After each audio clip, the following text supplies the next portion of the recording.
और यंगस्टर्स जो लॉयर्स हैं वो लोग फाइल कर रहे हैं। अभी जैसा कि पांडे जी का बताया, उनके रिलेटिव का 2 प्रोवेट केस हमारे पास आया जो हाई कोर्ट में मेरे ख्याल से 13 या 15 से पेंडिंग है,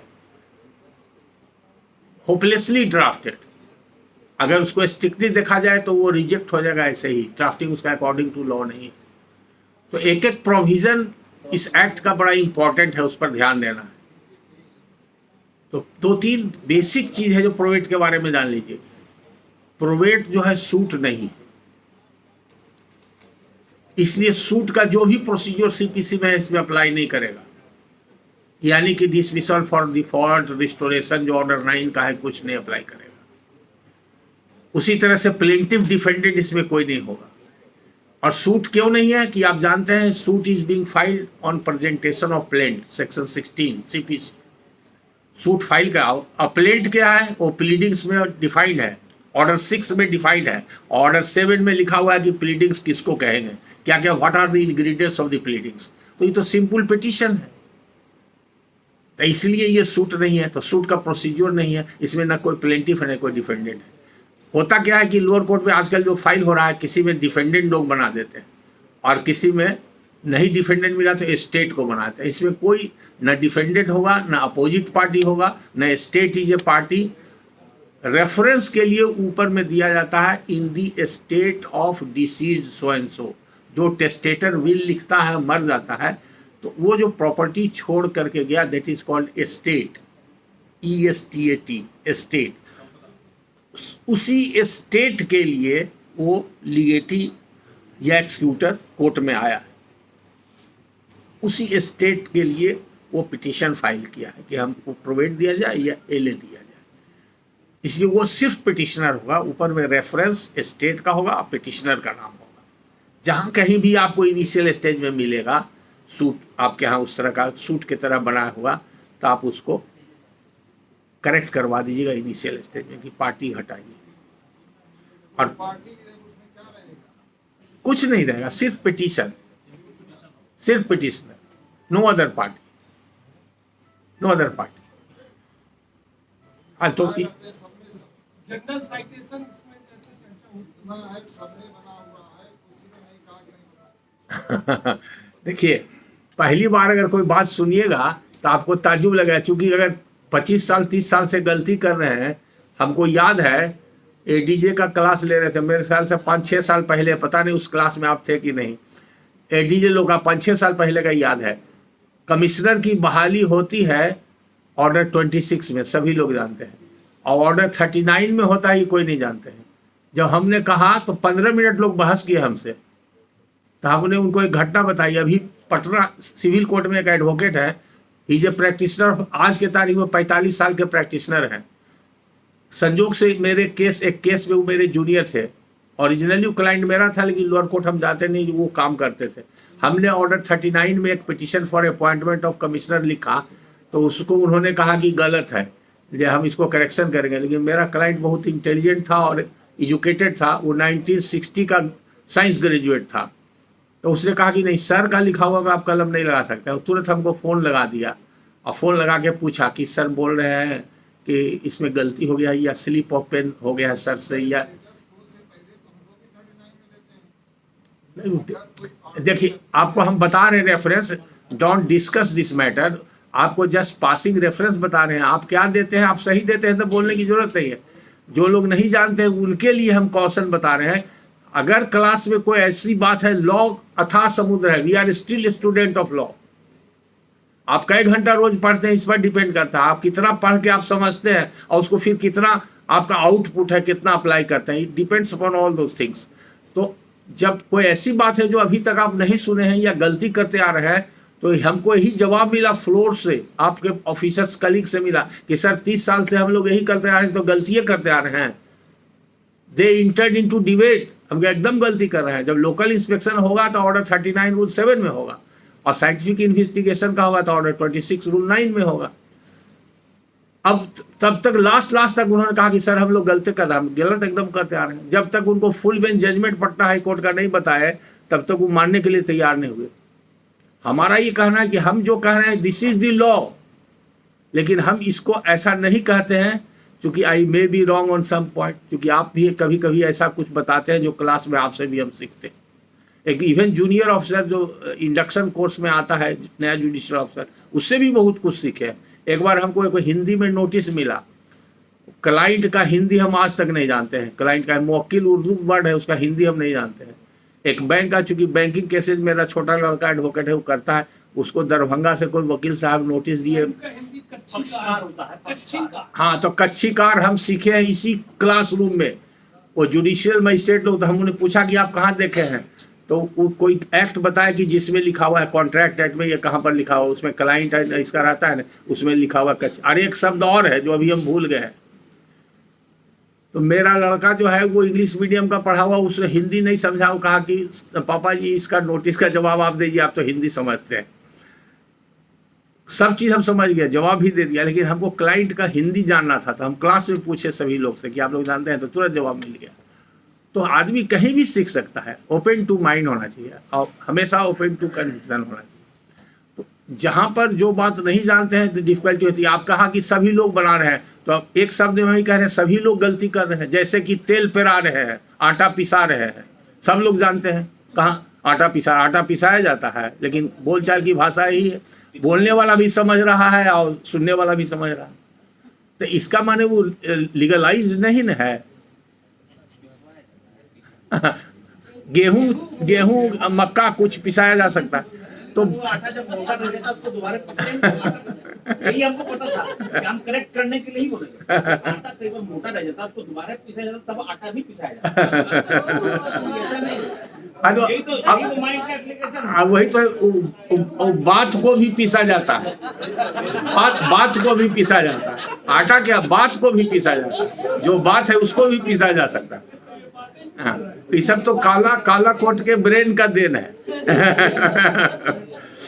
ठीक है, तो आप समझिए हमारा कंटेक्स्ट कहना था पांडे जी ये कि गलती हम यही फोकस कर रहे हैं कि आपके यहाँ मिलेगा और मिल रहा है। आप जैसा कि बताया, आपका भी एक्सपीरियंस है, सब जगह गलत है, सब जगह होने से सही नहीं हो जाएगा। That is what it is my duty to warn you. जिस प्रॉपर्टी के संबंध में हम प्रोबेट फाइल कर रहे हैं उसकी प्रॉपर्टी के अगेंस्ट देखिए, और भी बताते हैं, इसी चीज आपको ताजुब लगा, विल में कोई प्रॉपर्टी देने की आवश्यकता नहीं है। बिना प्रॉपर्टी के भी विल हो सकता है, कोई लिस्ट ऑफ प्रॉपर्टी देने की आवश्यकता नहीं, सेल डीड, गिफ्ट डीड वगैरह का। दूसरी चीज, जो प्रोबेट पिटीशन है उसमें भी प्रॉपर्टी का लिस्ट देने की आवश्यकता नहीं है, ये सब जान लीजिए। दे देते हैं तो कोई गलती नहीं है, but it is not the mandatory requirement of law. दिक्कत हम लोग के पास से नहीं है, दिक्कत ये तो केस खत्म ठीक भाई, हम मान रहे हैं, इसीलिए तो हम ज्यादा मेहनत कर रहे हैं आपके साथ। लोअर कोर्ट में खत्म हो रहा है। तो आप सवाल है कि वकील आपको सिखाते हैं, तो आप वकील को नहीं सिखाइएगा। हमको याद है रुक्मिनी कांत चौधरी अभी हिल्सा में जब पहली पोस्टिंग एडीजे डायरेक्ट शायद हुए थे, आप लोग जानते हैं उनको? हाँ, वो हाँ, उनको उनके कोर्ट में हमको एक बार जाने का मौका मिला, एक मैटर अपील में। अदर साइड वहाँ के सबसे सीनियर वकील थे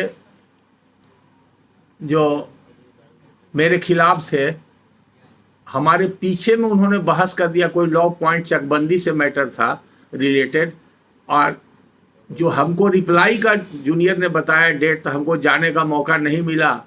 हम हाई कोर्ट में प्री ऑक्युपाइड थे और सैटरडे को उन्होंने रखा था जरूर, लेकिन कुछ सैटरडे को हाई कोर्ट खुला हुआ था, हम नहीं जा सके। तो उन्होंने एक एडजॉर्न कर दिया हमारे जूनियर के प्रेयर पर कि किसी दिन आएंगे तो हम इस टाइम में आएंगे तो बहस कर देंगे। तो कोई एक डेट फिक्स हो गया, एक टाइम फिक्स हो गया। उस दिन हम गए तो रास्ते में इतना जाम मिला कि हमारा 2 घंटा एक्स्ट्रा टाइम लग गया ट्रेवल में, या 1.5 घंटा। बाय दैट टाइम लंच का टाइम हो गया। कोर्ट रूम में हम इंटर कर गए, कोर्ट ने हमको देखा तो उनका रिमार्क यही था कि राजस्वर बाबू आपका तो हम बहुत वेट किए, लेकिन जब आप आ गए हैं तो हम सुन लेंगे लंच के बाद, लेकिन आपको हम माइंड मेकअप कर लिए हैं, बता देते हैं आपके अगेंस्ट में हम जजमेंट पास कर चुके हैं। I have already dismissed your appeal. तब हमने कहा कि फिर भी हम कोशिश करेंगे कि आप अपना जजमेंट बदल दीजिए, ये राइट तो हमको है, और you are kind enough to disclose this fact. I am aware कि कौन जजमेंट पढ़ के आप मेरे खिलाफ ऑर्डर किए हो, उस जजमेंट का जवाब हम लेके आए हैं। आई वॉज एंटिसिपेटिंग कि ये जजमेंट आपके यहाँ साइट होगा और उसको आप फॉलो कीजिएगा। तो उन्होंने कहा ठीक है, अगर आप जजमेंट इसके कॉन्ट्ररी दिखा दीजिएगा तो हम जजमेंट भी पलट देंगे। ये बात ऐसे हो गई। लंच के बाद दोनों पार्टी के वकील आए और भी बहुत जूनियर लोग बहस सुनने के लिए थे। बहस हमने किया और उन्होंने जजमेंट को अपसेट कर दिया और हमारे फेवर में पास कर दिया। तो वो ऐसे अपराइट ऑफिसर थे। लास्ट में हमको एक बार और मौका मिला था तो हमने उनको रिमार्क दिया था कि you shall be remembered here for ever. जितने भी मेंबर ऑफ बार थे, सिविल और क्रिमिनल, दोनों को उन्होंने एजुकेट किया। उन 3-3.5 साल या 4 साल रहे, उसमें काफ़ी बार इम्प्रूव कर गया। तो इसलिए आप एज ए प्रिजाइडिंग अफसर जहाँ कमज़ोर वकील हैं तो आप भी तो बता सकते हैं। आप एक तो बताने का तरीका है कि आप जुडिशियल ऑर्डर पास करेंगे, that is binding on the parties, agreed होगा, ऊपर जाएगा। लेकिन वकील साहब को समझ में आ जाएगा कि आपका माइंड सेट क्या है, आप इस तरह के मैटर में क्या ऑर्डर पास करते हैं। They will try to mend their self. अगर आप लिख देंगे कि इसमें कोई पार्टी की आवश्यकता नहीं है तो क्यों पार्टी बनाएंगे। तो एक तरीका ये। दूसरा, आप ओपन डिस्कशन में भी कह सकते हैं कि आप प्रोविजन बताइए कहाँ है। कुछ ऑफिसर्स को तो हमने टिप दिया है कि जहाँ पिटिशन लिखा गया है आप पूछिए कि कौन से प्रोविजन में लिखा है वकील साहब। सर, वकील साहब को लगता है कि हमारा क्लाइंट सोचेगा कि कुछ नहीं जानते हैं, बदल देगा वकील ना, ये भी देखिए ये सब काम प्रिजाइडिंग अफसर का, वो पीछे जाकर के सोचना नहीं, आपको सोचना है कि लॉ क्या कहता है और लॉ के हिसाब से हमको क्या करना है। और वकील जो अपीयर हो रहे हैं, अगर वो गलत बहस कर रहे हैं या गलत प्रोविजन ऑफ लॉ दे रहे हैं तो एक्सट्रीम इनोजेब। बहुत पहले की घटना है, 7-8 साल पहले मेरे ख्याल से आपका मोतिहारी का है तिवारी जी, वहाँ पर एक जुडिशियल ऑफिसर थे, प्रोविजन ऑफ लॉ गलत अगर लिख दिया पिटिशन में तो इसी ग्राउंड पर कि provision of law has been wrongly mentioned, petition is rejected. तो हम एक केस में बहस करने गए थे तो कई जुडिशियल ऑफिसर भी हमको बोले और 4-5 वकील बोले कि ऐसा यहाँ पर है। तो हम सब लोग को समझाया कि ऐसा नहीं लिखना चाहिए। अगर पिटिशन का प्रोविज़न गलत है तो आपको प्रॉपर प्रोविज़न अप्लाई करके ऑर्डर कर देना चाहिए, या आप उनको कह सकते हैं कि प्रोविज़न करेक्ट कीजिए। हाई कोर्ट में रोज़ गलत होता है। हाई कोर्ट की स्थिति लोअर कोर्ट से बहुत ज़्यादा अच्छा नहीं है आज की तारीख में। अगर हाई कोर्ट में आप लोग रहे होंगे तो आपको मालूम होगा, या कभी आइएगा तो देखिएगा, 100% केसेज में 1 से 10, 15, 20 डिफेक्ट पॉइंट आउट करता है स्टैम्प रिपोर्टर। उसमें इनवेरिएबली प्रोविजन ऑफ गलत रहता है, प्रोविजन ऑफ लॉ। जो जूनियर वकील हैं, कंसस नहीं है, मेहनत नहीं करते हैं, कुछ भी लिख देते हैं, वो स्टैम्प रिपोर्टर पॉइंट आउट करता है provision law is wrong. Court में मैटर आता है, कोर्ट से टाइम मिलता है तब वो करेक्ट करते हैं, कभी कभी वही लोग बताता रहता है। ये स्थिति है। तो इसी स्थिति में काम करना है तो आपका भी कुछ ड्यूटी है। वकील की गलती है तो वकील तुरंत नहीं ना सीख जाएगा। कैसे सीखेगा? जब झटका लगेगा तब सीखेगा। तो झटका कब लगेगा? उसका पिटीशन पर आप कोई रिमार्क कीजिएगा, कोई ऑर्डर कीजिएगा, रिजेक्ट कीजिएगा, तभी होगा। हाँ, जो भी हो, पर ये सब थोड़ा प्रैक्टिकल अप्रोच भी रखना पड़ेगा। एकदम स्ट्रिक्टली अकॉर्डिंग टू लॉ तो चलना ही है, लेकिन कभी कभी इतना हार्श नहीं होना चाहिए। कुछ चीजें हैं जैसे देखते इरेगुलरिटी और इलीगलिटी, इसमें फर्क करना पड़ेगा। If there is some irregularity in any suit and proceeding due to error, inadvertence और मिस्टेक ऑफ द लॉयर और the party, that can be corrected और रेमेडिड एट एनी स्टेज। एकदम जजमेंट के दिन तक करेक्शन हो सकता है। हमको याद है 75 में, बहुत पहले की बात है, 75 में एक केस में फाइनल आर्गुमेंट के टाइम में एक्चुअली वो क्या था, वो केस था फ्रॉडलेंट केस ही था। प्रिजाइडिंग अफसर को हमने लास्ट में पॉइंट आउट किया, वो क्लाइंट एक्चुअली दुबई में रहता था, हमारा अपोजिट पार्टी लेडी थी, और उसके बिहाफ में कोई उसका भाई या कोई आदमी एज ए पावर अटॉर्नी करके फाइल कर दिया था। उसमें वेरिफिकेशन लेडी का दस्तखत भी नहीं था। तो हमने पॉइंट आउट किया कि इसी ग्राउंड पर सूट डिस्मिस कर दिया जाए। ये पॉइंट रेज जब किया तो उसको मालूम हुआ, वो लेडी को बुलाया गया और दुबई से लेडी आई और आर्गूमेंट के दिन, और हमने एक जजमेंट भी दिया था, तो जज साहब ने उसको परमिट कर दिया कि आप इरेगुलरिटी है, हम इसको परमिट करते हैं। वो वेरिफिकेशन पर दस्तखत की लेडी, और उसके बाद बहस सुन करके वो जजमेंट हुआ। लेकिन हम उस ऑर्डर को चैलेंज किया हाई कोर्ट में। मेरा पिटीशन हाई कोर्ट में डिसमिस हो गया। I was too young at that time. हम फुल्ली कॉन्फिडेंट थे कि नहीं होना चाहिए इस स्टेज में, इनिशियल स्टेज हो सकता। तो लॉ इलास्टिसिटी की तरह है, उसको कब कैसे इस्तेमाल करना है, ये सब इरेगुलरिटी है। That irregularity can be cured eight any stage. आपको बहुत इरेगुलरिटी मिलेगा। अभी बिहार शरीफ से कोई नहीं है, बिहार शरीफ का केस आया था प्रोवेट का, उसमें क्या था कि डिफेंडेंट कोई नहीं था, लेकिन वो नियर रिलेटिव जो पार्टी बनाते हैं, नियर रिलेटिव आ गया और उसने पिटीशन फाइल कर दिया। पिटीशन भी इस तरह से फाइल किया कि जैसे WS के लिए पिटीशन देते हैं कि हमको एक समय दिया जाए, WS के लिए 2 साल तक के या 3 साल तक के एडजॉर्न होते रहा फॉर WS, और WS के बाद उन्होंने WS दिया, WS के बाद इशू दिया। जब हमारे पास मैटर आया तो हमने पॉइंट आउट किया, तो ये सब तो इंटायर प्रोसीडिंग गलत है, इन्होंने कोई कैविएट नहीं दिया है।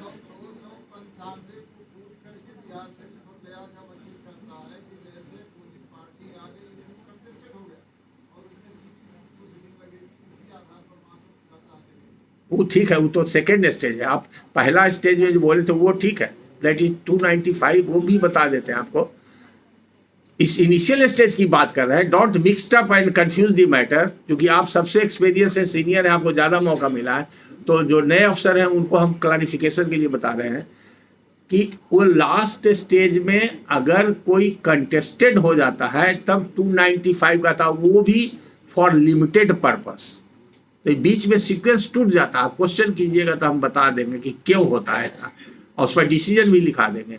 ये बता रहे हैं, बेसिक चीज बता रहे हैं कि आपको डिस्क्रिशन है इनिशियल स्टेज में करेक्शन करने का, लेकिन फाइनल स्टेज में के सिंह जब थे नवादा में एज एडिशनल डिस्ट्रिक्ट जज, अभी वो फैमिली जज हो गए किशनगंज में, यहाँ पर क्लास अटेंड करने के बाद जैसे वो नवादा कोर्ट में गए, उनके यहाँ एक आर्गूमेंट किया हुआ मैटर था, उनको जजमेंट करना था।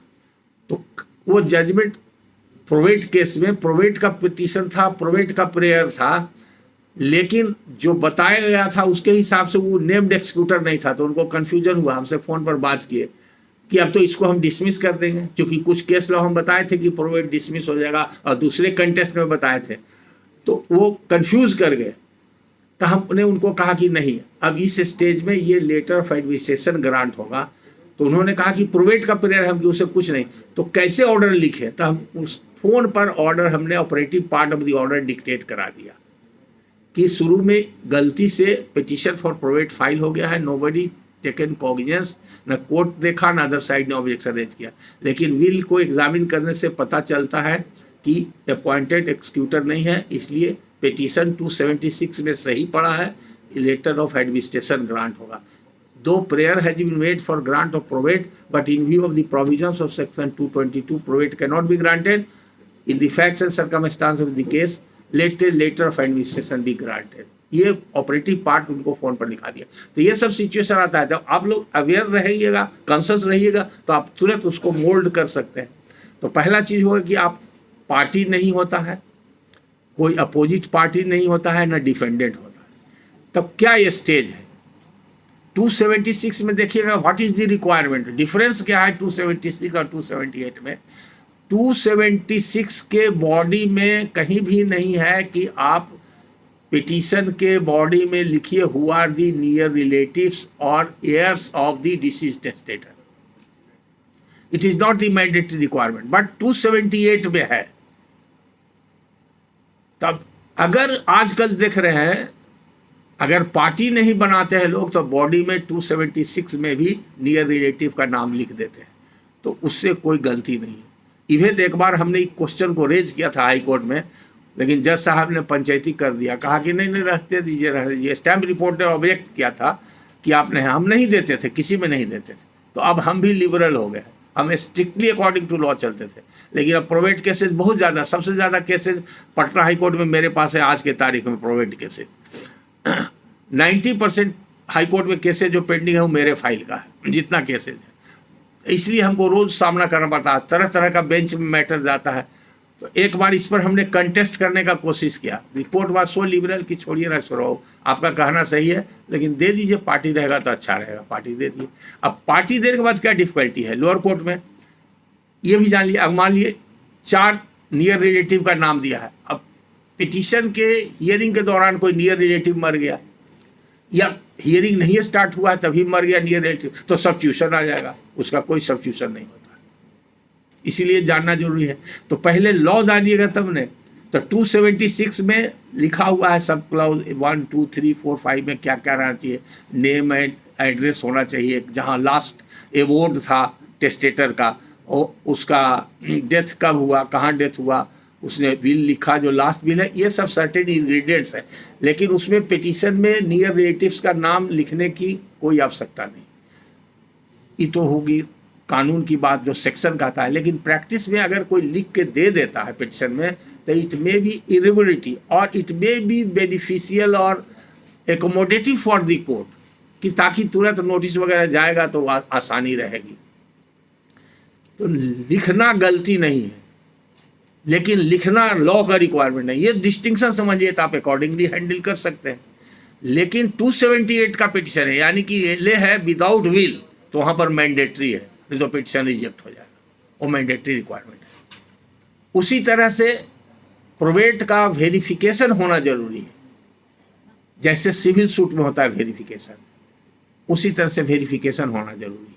एलए का है, उसका भी वेरिफिकेशन जरूरी है, प्लस एफिडेविट भी होना जरूरी है, और वो स्टैंडर्ड जैसे सीपीसी का है उसी हिसाब से वेरिफिकेशन होगा।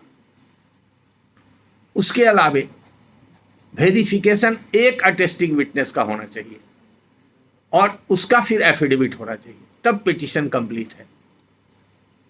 तो पिटीशन में फैक्ट्स रहेगा, लास्ट में प्रेयर रहेगा, ऊपर में सिर्फ पिटिशनर का नाम रहेगा, उसके बाद इमीडिएटली आफ्टर पिटीशन पिटिशनर का वेरिफिकेशन रहेगा, और उसके बाद उसका एफिडेविट रहेगा, उसके बाद one of the attesting witness का वेरिफिकेशन रहेगा, और उसके बाद उसका एफिडेविट रहेगा। इतना कंप्लीट है।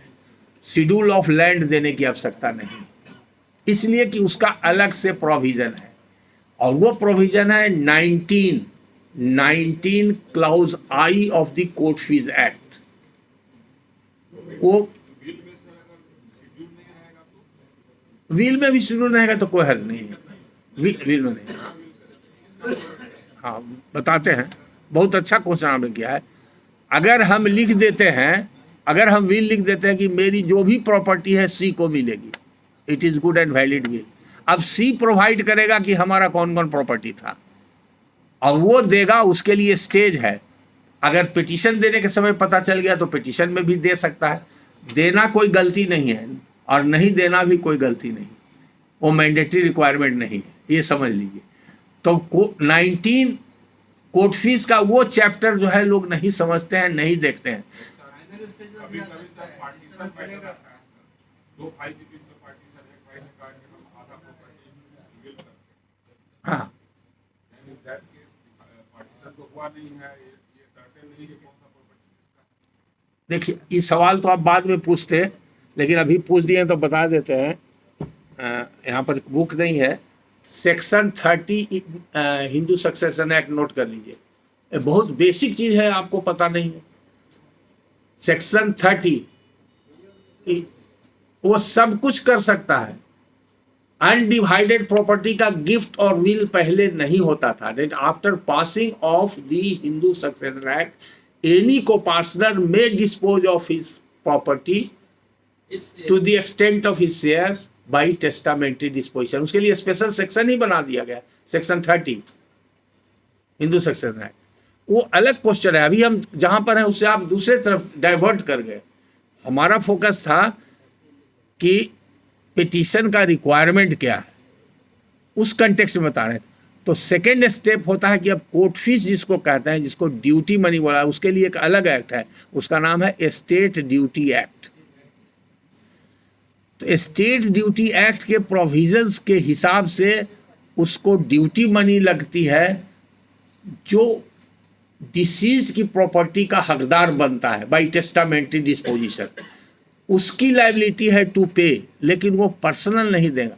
ये कानून है, लेकिन आप लोग को नहीं बताते हैं, लेकिन आज बता रहे हैं पहली बार। एस्टेट ड्यूटी देने का पिटिशनर को कोई लायबिलिटी नहीं, बिना स्टेट ड्यूटी के प्रोवेट होना चाहिए। लेकिन ये बता देंगे तो बहुत हंगामा आ जाएगा, वकील लोग को भी नहीं बताते। लॉ जान लीजिए, लॉ यही है। अंग्रेज के ज़माना से प्रिवी काउंसिल से लेके आज तक कलकत्ता हाई कोर्ट का, पेरेंट हाई कोर्ट का जजमेंट है, कोई ज़रूरत नहीं। इलाहाबाद हाई कोर्ट का बहुत जजमेंट है, इंपॉर्टेंट जजमेंट है। वो at some point of time देना है। तो क्यों ऐसा बनाया गया? इसलिए कि सपोज करिए कि हम एक्सिक्यूटर हैं, हम थर्ड पार्टी हैं, हमको कोई बेनिफिट नहीं मिला है, हमको ड्यूटी मिल गया, it is an moral and legal obligation as executor. तो हम अपना पैसा से कहाँ से लगावेंगे? 30,000, 20,000, 50,000 कोर्ट फीस लगेगा। तो जो छोड़ करके मरा है व्यक्ति, जो प्रॉपर्टी और एस्टेट, उसी को डिस्पोज करके स्टेट ड्यूटी देंगे, चाहे कोर्ट उससे रियलाइज करेगा। जिसे कोर्ट फीस के बारे में भी बहुत सा चीज़ है जो हम लोग नहीं बताते हैं कि वो झंझट होगा। Court fees is a matter between the state and the litigant. आप नहीं कर सकते बिना कोर्ट फीस के आपका सूट डिग्री कर देना, उस ग्राउंड पर आप डिसमिस नहीं कर सकते, अनलेस कि आपने डायरेक्शन दिया हो ऑर्डर 7 सब क्लॉज बी में जब आवेगा कि आपने कोर्ट फीस नहीं दिया, डायरेक्शन दिया और टाइम दिया, वो टाइम में नहीं आया तो आप प्लेंट रिजेक्ट कर सकते हैं। लेकिन ये भी लॉ सेटल है कि on account of non payment of court fees you can not dismiss this suit. एक केस हमने किया था 1980 का, वो हाई कोर्ट से भी हम लोग 1980 का बिहार से का बड़ा नामी केस था, एक नाज सिनेमा था वहाँ पुराना सबसे, उसी का केस था। उसमें जजमेंट पास हो गया, हमने कोर्ट फीस ही नहीं दिया था। इसलिए नहीं दिया था कि suit was for a partition, लेकिन प्ली लिया गया अदर साइड से कि प्रॉपर्टी जो है पार्टीशन सूट मेंटेनेबल है unless ad valorem court fees payable. Court ने फाइंडिंग दे दिया कि इसमें एडवर्डम कोर्ट फीस लगेगा और हमने एडवर्डम कोर्ट फीस दिया ही नहीं था। जजमेंट पास हो गया, कोर्ट ने कहा, the court was also not aware eight that time and I was also not aware eight that time in the year 1980। Court ने कहा कि हम जजमेंट आपके पक्ष में करनी है राजेश्वर बाबू, लेकिन आप अगर कोर्ट फीस नहीं दीजिएगा तो हम डिसमिस कर देंगे। तो हुआ था क्या कि उस समय कोई कारण से स्ट्राइक चल रहा था एनजीओ का, तो ट्रेजरी भी बंद था, ट्रेजरी से कोर्ट फीस निकलता था। तो the court kept the judgment reserve for 15 days और 30 डेज समथिंग लाइक दैट। जब स्टैंप हमने लाके दिया तब जजमेंट रिलीज हुआ।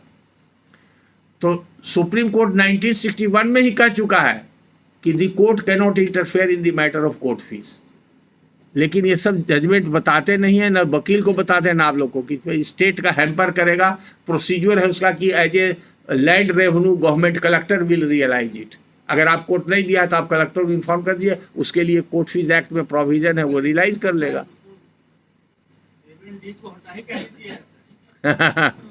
7D है इनिशियल स्टेज के लिए है, वो हम आपको देखिए, यही ना दिक्कत है, हम आपको लॉ का ओवरऑल पिक्चर दे रहे हैं, व्यू दे रहे हैं। अब उसमें आपको मान लीजिए आपका दाल भात 5 गो सब्जी अभी से लंच में मिलेगा, आपको चटनी ज़्यादा पसंद है तो खाली चटनी आप खाइए, उसको कौन रोकेगा आपको? आप सब चीज़ मिला के खा रहे हैं तो रोटी भी खा रहे हैं, दाल भी खा रहे हैं, सब्जी खा रहे हैं। कुछ लोग हैं पंजाबी लोग हैं जो दाल रोटी हुआ तो सब्जी नहीं खाते हैं। नहीं अभी तक खाते हैं, हम आपको बता रहे हैं, यहाँ आने के बाद आप ज़्यादा खाने लगे होंगे, ज़्यादा तो सुनिए, हम एक्सपीरियंस बता रहे हैं। हम यहाँ से सीखने की चीजें क्यों नहीं सीखते? जरूर जरूर देखिए, ये नोशन है, कॉमन नोशन है। हम 1975 में दिल्ली में एक होटल में खाने गए, तो मेरा जो एक दाल या एक सब्जी बनेगी और 15 सब्जी को फिल कर दिया। हाँ ठीक है, वो देखिए आप सुन लीजिए, वो हम कहाँ से बोल रहे हैं, बेस्ड ऑन एविडेंस। 75 में एक होटल में खाने गए थे, जनरल होटल में खाते खाते दिल हो गया था, तो पंजाबी मेनू खाने के लिए हम लोग गए थे। तो वहाँ पर हम लोग दाल तड़का और तंदूरी रोटी के अलावे सब्जी वगैरह भुजिया वुजिया सबका ऑर्डर दिए, सलाद वगैरह। तो मेरा गाड़ी का जो ड्राइवर था वो पंजाबी था, बोला सर दाल रोटी सफिशिएंट, और कुछ नहीं लिया, वो लौटा दिया जबरदस्ती फोर्स। नहीं हम लोग दाल रोटी खाते हैं बस सफिशिएंट। तो दाल जो खाते हैं ये लोग, वो दाल हम लोग नहीं खाते हैं। उसमें हर चीज़ जितना भी रिक्वायरमेंट आपका है, विटामिन मिनरल सब रहता है, बहुत रिच रहता है। हम तो ऐसा दाल खाएं कि एक आदमी को 100 ग्राम कम से कम उसके मक्खन रहता है, बिना मक्खन के तो खाना होता नहीं। अब हम लोग तो पचा भी नहीं सकते। देखिए एडमिशन करके कहीं प्रोविजन नहीं है प्रोवेट केस में कि एडमिशन लिखे। Once petition is complete it is deemed to have been admitted. Plaint में नहीं लिखा हुआ है सीपीसी में कि एडमिशन, आजकल रोज एडमिशन पर बहस होता है। ये सब धीरे धीरे इवॉल्व करता है, आप लॉ जानिए। वहां पर सिर्फ सीपीसी में कहा है on admission of plaint summon shall be issued, एक जगह है रेफरेंस, अब उसका इंटरप्रिटेशन लगा सकते हैं। लेकिन कहीं नहीं लिखा हुआ कि जब प्लेंट फाइल होगा तो एडमिशन पर हियरिंग होगा। वो हियरिंग एडमिशन होता है अपील और रिवीजन के लिए। कोई प्लेंट है, पिटिशन है, वो ऑटोमेटिकली हो जाएगा जब तक कि उसका कोर्ट फीस वगैरह पर जो रिपोर्टिंग होता है, स्टैम्प रिपोर्ट जिसको, वो गलत होता है। अगर गलत होता है तो उसको आप एडॉप्ट मत कीजिए, आप लॉ जान लीजिए। अगर हो रहा है तो आप सुन करके लिख दीजिए एडमिट, उसमें क्या गलती है। हाँ, हाँ। अगर मान लिए जहां पर एडमिशन हो रहा है तो वहां पर वकील लोग भी चाहेंगे एडमिशन में तो कुछ तो फीस मिल जाएगा, तो आप वकील का फीस क्यों मारिएगा। तो आप एडमिशन पर बहस रख दिए, 5 मिनट 1 मिनट का बहस सुन लीजिएगा, एडमिट कर लीजिए। अगर कोई बहस करने नहीं आता है तो आप ऐसे भी एडमिट, ऐसा नहीं करिएगा उसका रिवर्स की एडमिशन पर कोई बहस में नहीं आया इसलिए हम डिसमिस कर दिया। मुश्किल तो यही है। इसलिए हम आपको दोनों बात बता रहे हैं कि आपको क्या adopt, it is upon your wisdom how to you will act upon a particular situation, किस तरह से आप काम करेंगे। इसलिए व्यवहारिक जो है, व्यवहार न्यायालय का माने लोग कहते हैं कि व्यवहारिक न्यायालय वो एकदम व्यवहारिक है भी और नहीं भी है, इस सेंस में आप कह सकते हैं। तो ये समझ गए रिक्वायरमेंट ऑफ लॉ नहीं है। अब आया कि जैसा कि पांडे जी का कहना हुआ पार्टी बनाने वाला, तब क्या होगा। पिटीशन अगर एडमिट हो गया और पिटीशन एडमिट होने के बाद नेक्स्ट स्टेप क्या होगा, तो नोटिस जाता है। अब देखिए, अब नहीं लोग जानते हैं तो नोटिस के बदले सम्मन भेज देते हैं लोग। सिविल कोर्ट में ऑर्डर 5 रूल 9 में जो समझ जाता है उसका फॉर्मेट अपेंडिक्स बी में फॉर्म नंबर 1 और 2 जो है वो भेज देते हैं, एकदम गलत है। इसका कोई फॉर्मेट प्रेस्क्राइब है तो शेड्यूल में इसी में है, सेक्शन के एक्ट के पीछे शेड्यूल बना हुआ है, और नहीं तो अपने भी बना के दे सकते हैं, 2 लाइन का वकील लोग बना देते हैं। इसको नोटिस नहीं बोलते हैं, इसको साइटेशन बोलते हैं। तो साइटेशन इशू होता है। तो साइटेशन 2 तरह का होता है, एक जनरल साइटेशन है, एक स्पेशल साइटेशन।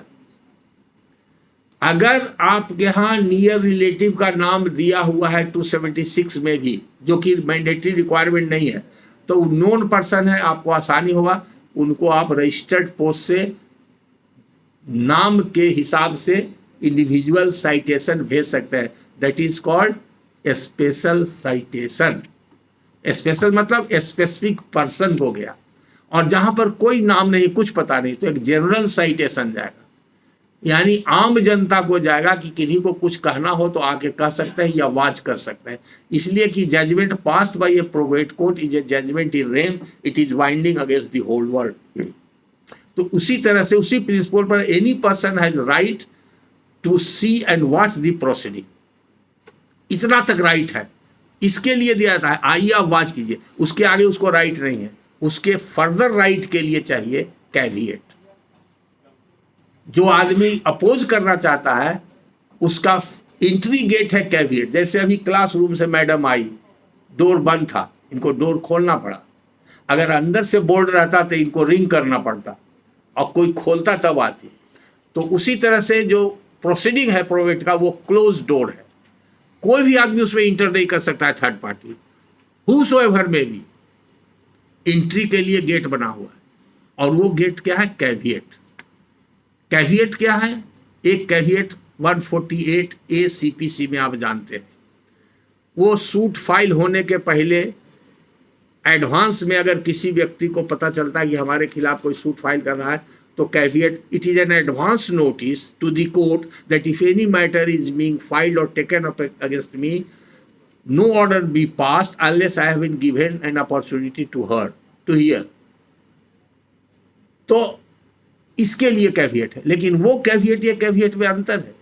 ये कैविएट तभी होगा जब प्रोवेट या एलए पिटीशन फाइल हो चुका है, और इस कैविएट का फॉर्म बना हुआ है एक्ट में, सक्सेशन एक्ट में। मंगवा लेते हैं तो सक्सेशन एक्ट के पीछे में फॉर्म बना हुआ है, देख लीजिएगा, शेड्यूल 4 या 5 होगा।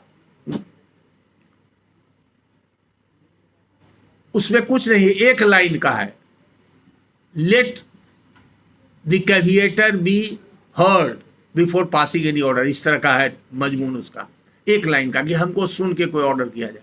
तो जो कैविएट फाइल करता है उसको बोलते हैं कैविएट लॉज करना, और जो कैविएट देता है उसको बोलते हैं कैविएटर। उस समय तक वो पार्टी नहीं होता है, अब कैविएट कौन लॉज कर सकता है, who is competent and entitled to lodge a caveat, ये जानना जरूरी है। यहाँ पर आज भी गलती हो रही है, इन स्पाइट ऑफ कि जो ऑफिसर लोग क्लास अटेंड किए हैं उनका ऑर्डर भी हमने देखा है गलत, और वकील लोग तो कर ही रहे हैं। पीछे में कौन बैठे हुए हैं जो सो रहे हैं, बहुत ज्यादा देख रहे हैं, क्या कुछ प्रॉब्लम है क्या, नींद आ रही है? हाँ, और थक गए पढ़ते पढ़ते। हम तो पढ़ाते पढ़ाते नहीं थके, आप लोग थक गए, आप लोग जवान आदमी हैं। हाँ, कंप्लीट करें। तो कैविएट जो है, लॉज करने का पावर उसी व्यक्ति को है जिसको कैविएटेबल इंटरेस्ट है। स्टेप बाय स्टेप समझिए। One who has got caveatable interest, किस चीज में कैविएटेबल इंटरेस्ट है? In the property under will, यानी कि टेस्टेटर के प्रॉपर्टी जिसके लिए प्रोवेट फाइल हुआ है उसमें अगर उसका इंटरेस्ट है तो उसको बोलते हैं कैविएटेबल इंटरेस्ट। अभी कैविएटेबल इंटरेस्ट कैसे डिफाइन किया जाएगा, एसरटेन किया जाएगा, उसका दो ही यार्ड स्टिक है। पहला यार्ड स्टिक है कि उसी कैविएटर से वो भी क्लेम करता हो, उसी टेस्टेटर से वो भी क्लेम करता हो कि इसमें हमारा भी इंटरेस्ट है, या तो टेस्टेटर से वो क्लेम करता हो या विल से ही क्लेम करता हो। आइदर द टेस्टेटर और द विल, अगर वो दोनों से उसका सोर्स है, वो इंटरेस्ट स्लाइटेस्ट हो सकता है, एकदम रिमोटेस्ट, एक नया पैसा भी अगर इंटरेस्ट है तो he is entitled to lodge a caveat. कितना शेयर है, कितना राइट नहीं, लेकिन some interest even if it is slightest and remotest, that is called caveatable interest. इसको समझने के लिए पटना हाई कोर्ट का तो बहुत जजमेंट है, लेकिन एक जजमेंट आप नोट कर लीजिए, के बिरला, आप लोग को कुछ लोग को बताया भी है, के बिरला वर्सेज, हाँ, के Birla versus RS Lodha, Rajendra Singh Lodha, 2008 volume 4 शायद है, वॉल्यूम, एक मिनट बता दे, वॉल्यूमनेस कुछ नहीं, बहुत अच्छा है, कैविएटेबल इंटरेस्ट पर भी उसमें बहुत अच्छा लिखा हुआ है। देखिए बता देते हैं, तुरंत बता देते हैं। 5,000 का नहीं है, 5,000 बता देते हैं, देखो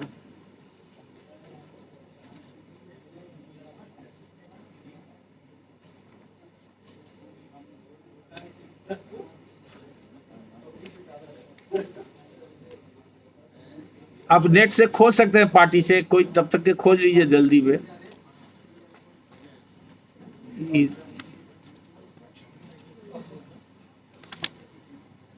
2008 का वॉल्यूम 4 होगा मेरे ख्याल से, 2008 का वॉल्यूम 4।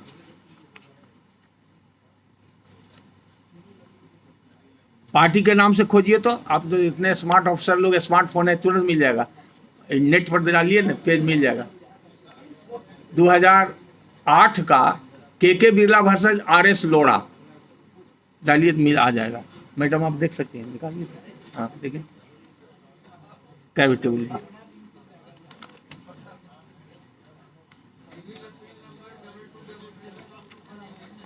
आप पेज नंबर बता दीजिए।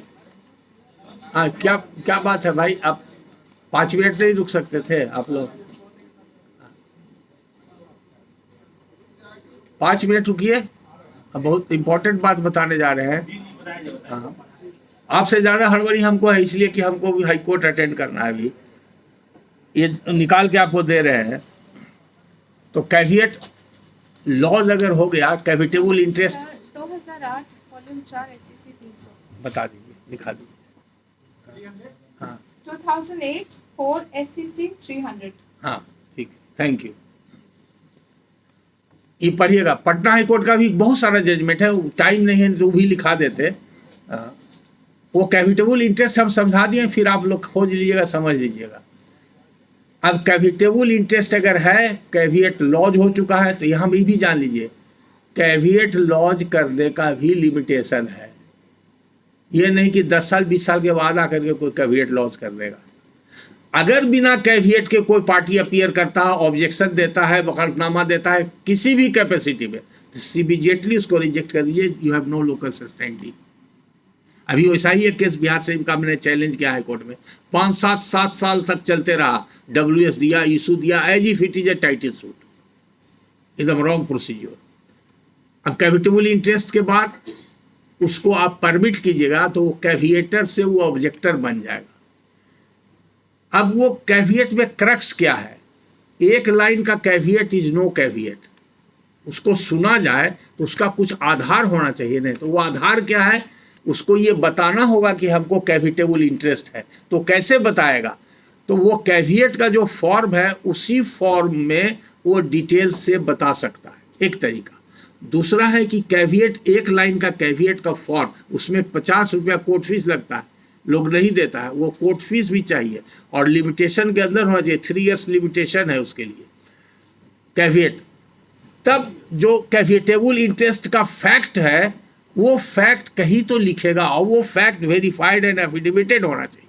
तो उसका 2 तरीका है, एक कंपोजिटिव, जैसे कंपोजिट बनता है, जैसे कैविएट वाला एक लाइन लिख दिया और एफिडेविट का जो प्रोसीजर है वो सब लिख दिया ऊपर में, I so and so son of so and so age at so and so do hereby solemnly, affidavit के फॉर्म में अगर हो गया, या अलग अलग भी हो सकता है। बहुत से लोग कैविएट का एक लाइन का अलग देते हैं 50 रुपया कोर्ट फीस, और उसके बाद अलग से एक पिटीशन दे देते हैं, पिटीशन ऑफ ऑब्जेक्शन करके देते हैं। कुछ लोग सीज देते हैं कैविएट ऑब्जेक्शन, अलग अलग तरीके से। लेकिन ये देखना है कि ऊपर का उसका जो भी तरीका हो देने का, वो मटेरियल नहीं है, उसका material facts have been stated on oath and duly verified by the person or not, leading to the conclusion that the person who has filed the caveat has got caveatable interest in the property. तो किसी तरह से अगर कैविटेबल interest है, properly form में दिया हुआ है, विद इन टाइम है, प्रॉपरली स्टैम्प्ड है, तब आप उनको सुन करके ऑर्डर करेंगे कैविएट इज अलाउड जी, तो डिसमिस कर दीजिए, डिसमिस कर दीजिए, कैविएट अलाउ कर दीजिए। जब कैविएट अलाउ कर दीजिएगा तो वो ऑब्जेक्टर के जगह पर वो हो जाएगा डिफेंडेंट, वो कहलाता है कंटेंसस, देन इट बिकम्स कंटेंसस। और कंटेंसस 295 सेक्शन कहता है कि it has got trapping of suit but it is not a suit in fact.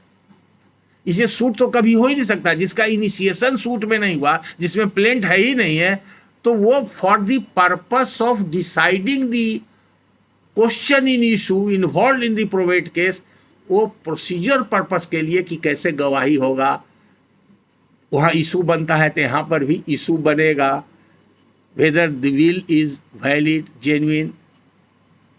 दूसरा बनेगा कि whether the testator was of sound mind, whether the will is free from suspicious circumstances.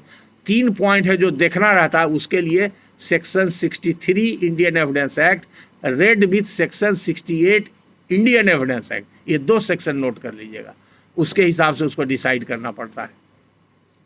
Section 63 नहीं Indian successor act, और section 68 evidence act जो document, इसमें execution भी prove करना पड़ता है, अटेस्टेशन भी प्रूव करना, इसलिए कि ये अटेस्टेड होना चाहिए, एटलीस्ट अटेस्टेड बाई 2 विटनेसेज। जैसे गिफ्ट का है, विल का, अगर एक ही अटेस्टिंग विटनेस है तो गिफ्ट इज इनवैलिड इनएडमिसिबल, उस पर प्रोवेट नहीं हो सकता, वो रिजेक्ट हो जाएगा, डिसमिस होगा। तो अटेस्टेशन भी होना चाहिए और अटेस्टेशन प्रूव भी होना चाहिए, तो वो तरीका है। अब वो हो गया, तब सूट का प्रोसीजर अप्लाई करेगा, अदरवाइज सूट का प्रोसीजर नहीं अप्लाई करेगा। समझ गए? अब इस पर कोई क्वेरी हो, चूँकि भूख भी लगी लोगों को, तो फिर हम जो बोलेंगे वो हाँ या विल प्रूव हो गया है, हाँ तब सर रूल शुरू में दे सकता है पार्टी बनने का, चाहे सब्स्टिट्यूशन नहीं, तब भी नहीं देते। Now the class is over.